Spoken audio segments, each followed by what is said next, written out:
Assalamualaikum warahmatullahi wabarakatuh.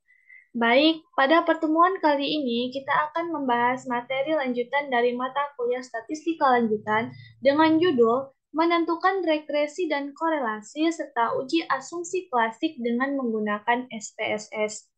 Baik, seperti yang terlihat pada gambar, untuk gambar di sebelah kanan ini merupakan tabel dari SPSS, aplikasi SPSS, dan yang pada sebelah kiri ini merupakan Excel dari data tugas kita pada pertemuan kali ini. Baik, di sini saya akan menjelaskan tutorial cara menggunakan aplikasi SPSS. Nah, baik. Seperti yang terlihat pada gambar, ini merupakan, di sini terlihat ada tabel name, type, with, decimal, label, values, missing, column, align, measure, dan roll. Di sini juga ada dua sheet, yaitu variable view dan data view. Baik, untuk yang pertama kita membuka sheet kertas dari variable view. Nah, di sini pertama-tama kita harus mengisi nama. Nama ini merupakan variabel dari data-data yang tertera di dalam soal kita pada pertemuan kali ini. Baik, untuk pertemuan kita kali ini datanya ada Y, X1, X2, X3, dan X4. Nah, masukkan data yang pertama, Y, yaitu variabel Y. Lanjut, kedua X1, X2, X3, dan X4. Nah, untuk tipe ini, jika di sini tertera string, itu diganti menjadi numerik, karena string itu merupakan tipe dari data yang bersifat atau berbentuk teks. Sedangkan pada pertemuan kali ini, data kita berbentuk nominal atau angka, jadi tipenya numerik. Untuk with ini merupakan jumlah angka yang nanti ditampilkan di dalam hasil. Ini bisa ditulis sesuka hati kita sesuai jumlah angka yang tertera di dalam soal. Di sini saya mengganti angka 8 menjadi 10.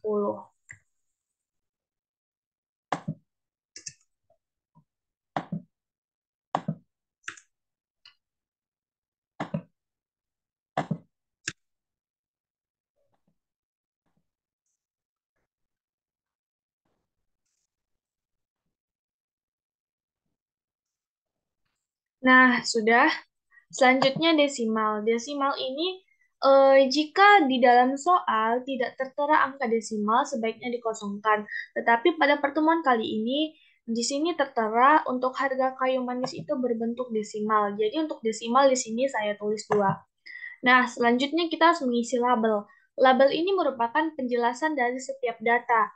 Misalnya Y. Y itu merupakan data dari ekspor kayu manis Indonesia dalam kilogram. Nah, selanjutnya X1 merupakan data dari PDB Amerika Serikat konstan dalam triliun US dollar.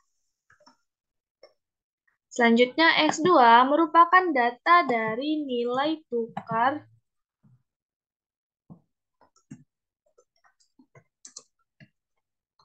dalam bentuk rupiah atau US dollar. Selanjutnya X3 merupakan data dari harga kayu manis ekspor dalam kilogram US dollar.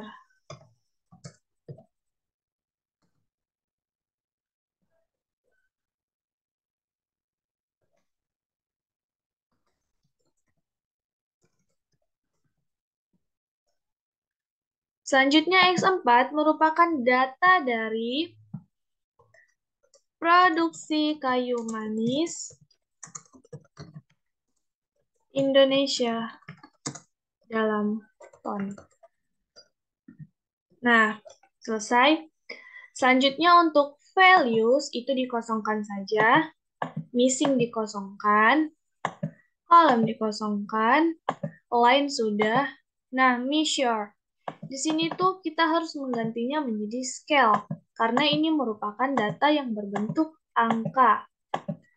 Untuk ordinal ini merupakan data bertingkat, misalnya SD, SMP, SMA, yang menjelaskan SD itu lebih rendah dari SMP, ataupun SMA itu lebih rendah, lebih tinggi daripada SMP. Untuk nominal ini merupakan untuk data yang berbentuk teks biasa. Nah, setelah ini semua selesai, kita beralih ke data view. Nah, setelah pastikan urutan datanya ini sesuai dari Y, X1, X2, X3, dan X4 untuk memudahkan kita mengkopas soal ke sheet dari SPSS ini. Nah, di sini selanjutnya copy saja data dari Y sampai ke X4.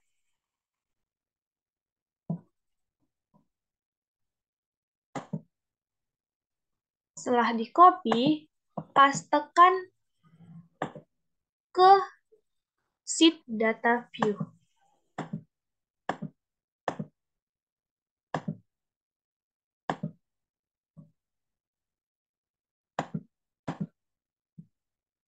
Nah, setelah selesai begini, selanjutnya klik analisis.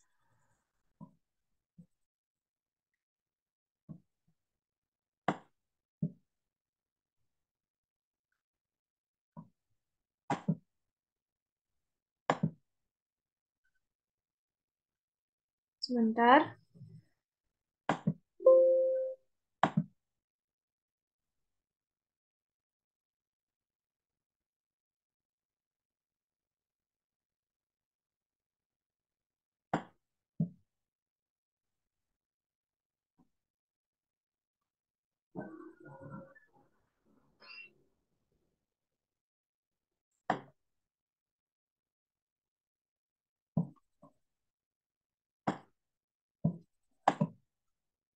Nah, selanjutnya klik analisis.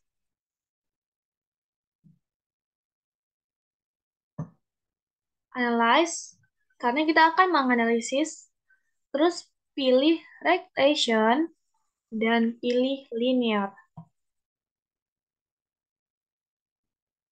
Nah, setelah muncul seperti pada layar, pindahkan ekspor ke dependent, karena ini merupakan data dependennya ya, yaitu Y. Nah, untuk independennya, masukkan semua X1 sampai X4.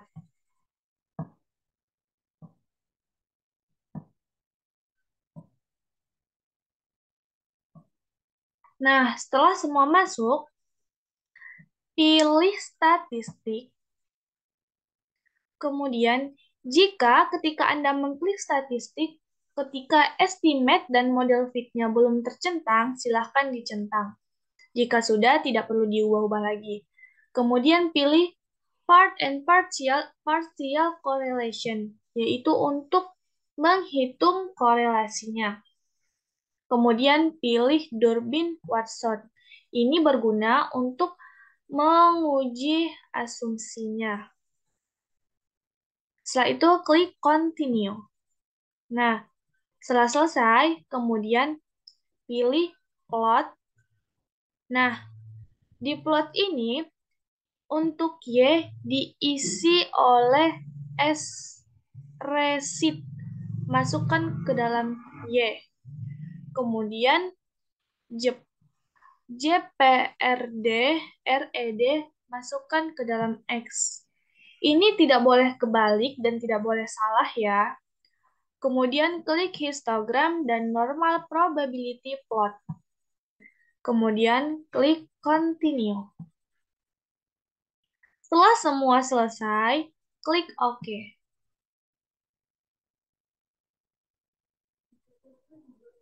Tunggu beberapa saat sampai nanti muncul eh, layar Windows.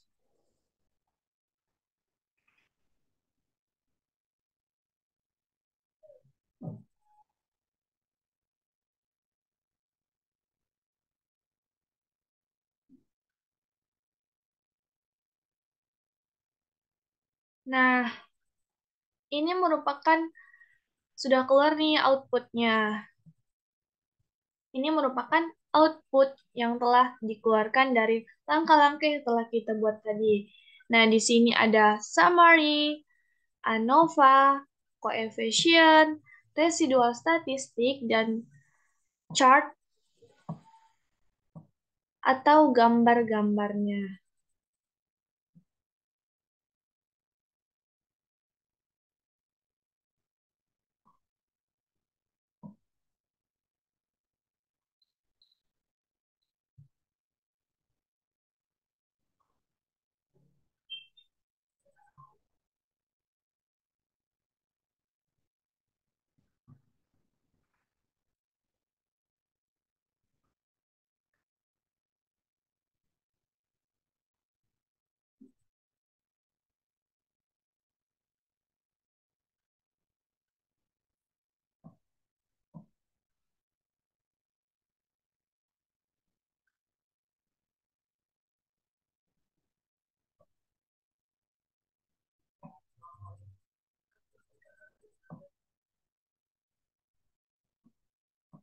Nah, sudah sampai dan sudah selesai. Terima kasih atas perhatiannya. Bila ada kata yang salah, saya mohon maaf. Wassalamualaikum warahmatullahi wabarakatuh.